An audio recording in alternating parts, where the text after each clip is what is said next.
आप सुधरने को तैयार हो जाएं, आप में तुरंत उम्मीद जग जाएगी कि दुनिया भी सुधरेगी। कोई आपको मिले और कहे इस दुनिया में कुछ नहीं हो सकता, तो साफ समझ लेना कि वो ये कह रहा है कि मेरा कुछ नहीं हो सकता। कोई मिले और कहे कि मेरी बीवी सुधरने से रही, तो साफ समझ लेना कि वो कह रहा है मैं सुधरने से रहा। जो सुधरने लगेगा उसको तत्काल दिख जाएगा कि सब सुधर सकते हैं, सबको सुधरना चाहिए, सब सुधरने को आतुर हैं। निर्मलता का, निर्दोषता का स्वाद ऐसा होता है कि फिर वो स्वाद तुम सब में बांटना चाहते हो। तुमसे ये बर्दाश्त ही नहीं होगा कि तुम तो निर्मल हो गए और बाकी सब मलिन रहे। तो तत्काल तुम में उम्मीद जग जाएगी। उम्मीद से आगे श्रद्धा।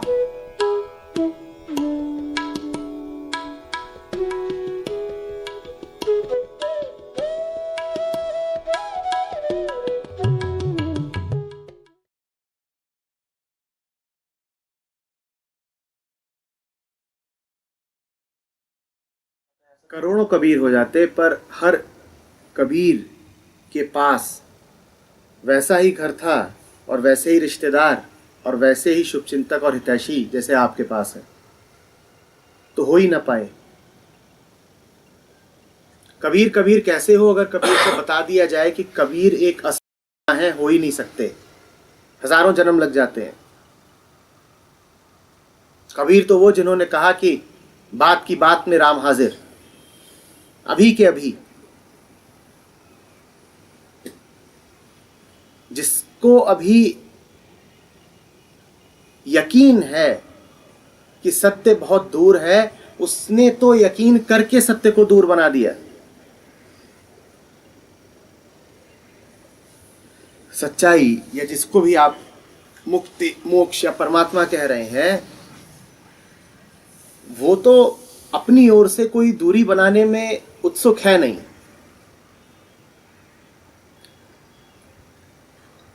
गौर करो, ध्यान से देखो, सहज जियो, सब सामने है, कोई बड़ी बात है ही नहीं।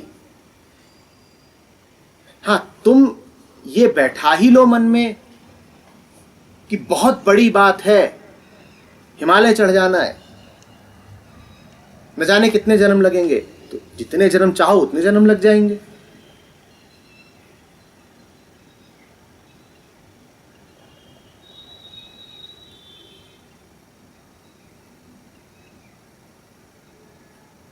कुछ दूर नहीं है, कुछ मुश्किल नहीं है।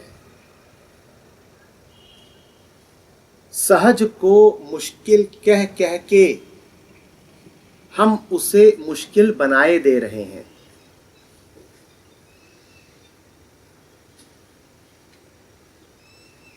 क्या है, क्या पाना चाहते हो जो इतना कठिन है कि उसमें श्रम लगेगा और साधना लगेगी और न जाने क्या क्या लगेगा? ऐसा क्या है? जीव हो, जीवित हो, जिंदगी बितानी है, उसमें इतनी क्या जटिलता है कि घोर तपस्या करनी पड़ेगी।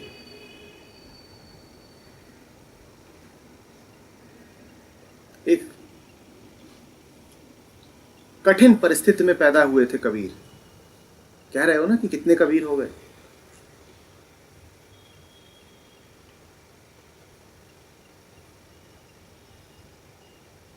अपने माँ बाप का तो पता भी नहीं, गोद लिए गए, और जिन्होंने गोद लिया वो भी गरीब लोग,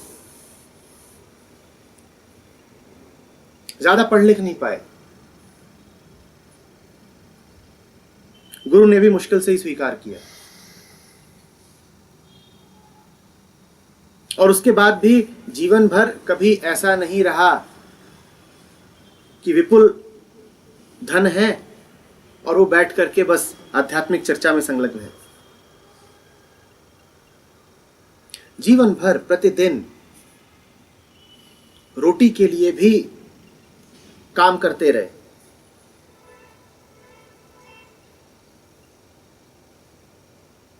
हाथ उनके कभी रुके नहीं, बुनना कभी रुका नहीं, जुलाहा कभी थका नहीं। जो बात बोली उन्होंने वो ठेठ जनमानस की भाषा में बोली। जो प्रतीक उठाए उन्होंने वो हमारी और आपकी जिंदगी के थे।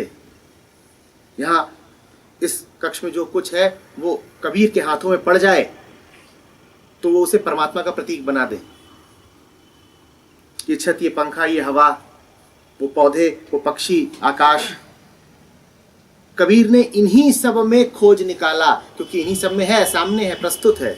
कबीर कहीं नहीं गए साधना करने, कभी घर नहीं छोड़ा। अब आप कहो कि आसान है, मुश्किल है। ऐसी कौन सी मुश्किलें थी जिन्हें कबीर ने पार कर लिया?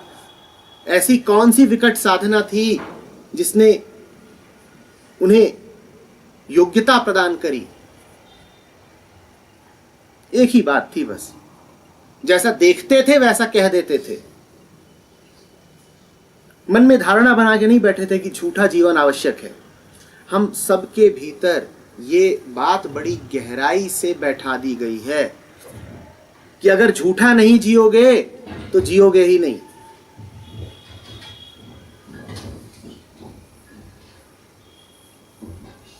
कबीर विशिष्ट क्या कर रहे हैं? आपके हमारे जैसे ही पैदा हुए हैं, बल्कि हमसे भी कठिन हालात में जिए हैं।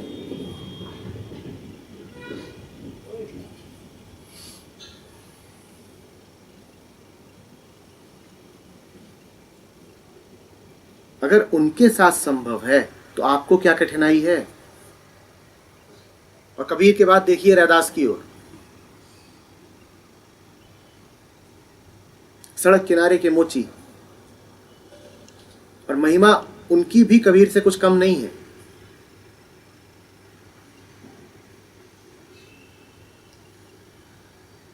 कबीर में खासियत ये नहीं है कि वो अद्भुत हैं, अनूठे हैं, विलक्षण हैं। कबीर में खासियत ये है कि वो सीधे हैं, सरल हैं, सहज हैं। दोनों बातों के अंतर को समझिएगा। आप उन्हें बहुत दूर का बना देना चाहते हैं और कहते हैं वो दूर के हैं इसलिए खास हैं। कबीर दूर के नहीं हैं, बिल्कुल सामने के हैं, पास के हैं, इसलिए खास हैं। कबीर का ही नाम और उदाहरण ले रहे हैं अगर आप, तो इससे तो आपको यह जाहिर होना चाहिए था कि पिताजी क्या बात कर रहे हैं। जो है अभी है, सामने है। और अगर सामने नहीं है तो मैंने आंखें बंद कर रखी होंगी, और आंखों को और कुछ नहीं बंद करती, धारणाएं बंद करती हैं। सच के बारे में जो हमारी धारणाएं होती हैं वही सच को हमसे दूर रखती हैं।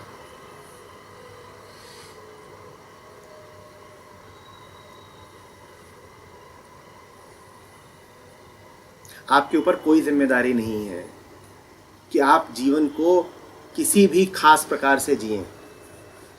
4 घंटे 5 घंटे काम करके आप मौज में हो, चैन में हो, शांति है, तो आपके ऊपर कोई जोर नहीं है, कोई शास्त्र नहीं है, कोई संविधान नहीं है जो घोषित करे कि गलत किए दे रहे हो, कि पापी हो।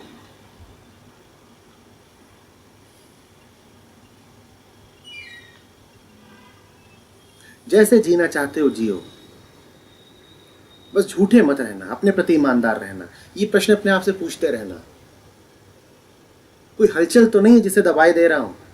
मौज है ना, शांति है। जब शांति होगी तो कोई जवाब उठेगा ही नहीं। जब अशांति होगी तो अलग अलग तरह के जवाब उठेंगे। फिर समझ जाना कि कहीं कोई चूक हो रही है। मोक्ष वगैरह कोई अर्जित करने की चीजें नहीं होती हैं, वो स्वभाव है। मुक्ति स्वभाव है, सरलता स्वभाव है। उसमें हासिल क्या करोगे? कौन सा रास्ता पकड़ोगे? कहां जाओगे?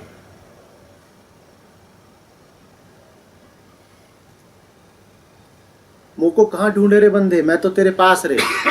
जा कहां रहे हो खोजने? घर से निकल के पार्क तक भी जाने की जरूरत नहीं है।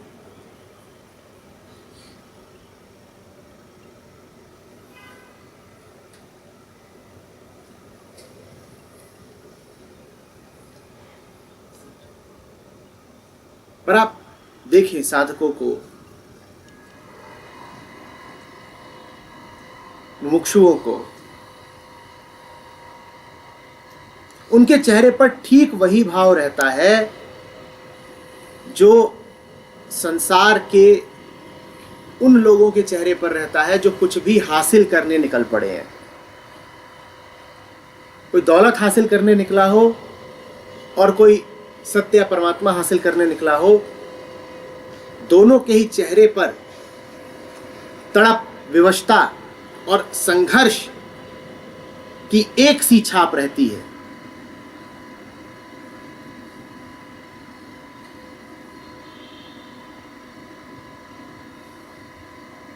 क्योंकि दोनों ने एक ही धारणा पाल रखी है कि कुछ है जो दूर है, कुछ है जो पाना है। संसार में तो फिर भी हो सकता है कि कुछ हो जो दूर हो, वो कोई जगह हो सकती है, कोई आंकड़ा हो सकता है, कोई उपलब्धि हो सकती है जो वास्तव में आपके संसाधनों के संदर्भ में आपसे दूर हो, लेकिन स्वभाव, सच्चाई, जिंदगी ये आपसे दूर कैसे हो गए? ये तो बिल्कुल ही दूर नहीं हो सकते। ऋषिकेश कोई उदाहरण नहीं है। कबीर नहीं रहे थे ऋषिकेश में। अभी ऋषिकेश से ही आ रहा हूं, वहीं को वापस भी जाऊंगा। तो वहां जो कुछ चल रहा है उसको मापदंड नहीं बना लीजिएगा कि सारे मोक्षु वहीं जुट गए हैं इत्यादि। आपने पूछा कितने कबीर हो गए? अनगिनत। आप एक दो को जानते हैं, संयोग की बात है, बाकी नहीं आए चर्चा में। हर कबीर अपने कबीर होने की उद्घोषणा करे कोई आवश्यक नहीं है।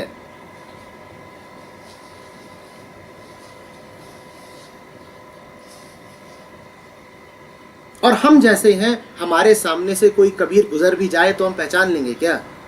हम पूछते हैं कितने कबीर? कबीर बैठे हुए आपके सामने, आपको दिखेगा? आंखें चाहिए ना। कबीर को तो पहचानने के लिए थोड़ा बहुत कबीर जैसा होना पड़ेगा।